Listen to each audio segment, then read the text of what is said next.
Қытайдың атынан шықпаймын. Дәл осылай Бейбіт Назаров UFC-ге өтуден бас тартқан болатын. Спортшының мұндай шешім қабылдауына не түрткі болғаны жайлы ревю бағдарламасына сілтеме жасаған Nurd.kz анықтап көрген еді. Әйгілі Ардақ Назаровтың інісі Бейбіт Назаровтың ережесіз жекпе-жек спортшылар үшін арман болған UFC-ден бас тартуына ұйымдастырушылардың жасаған ұсынысы себеп болған. Олар қазақстандық спорт шеберінен айқасқа Қытайдың атынан шығуын талап еткен. Сендер ұқсайсыңдар, азиатсыңдар ғой деді. Қазақстанның атынан шығам дегенімде жоқ болмайды деген жауап алдым. Шықсаң Қытайдың атынан ғана, келіссең міне саған контракт деп айтты олар.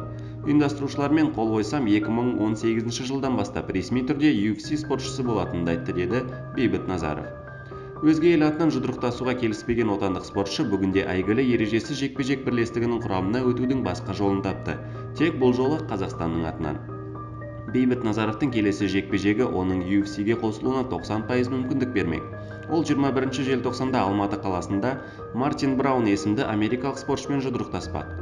Ардақ Назаровтың інісі үшін бұл мансабындағы басты жекпе-жек болса керек.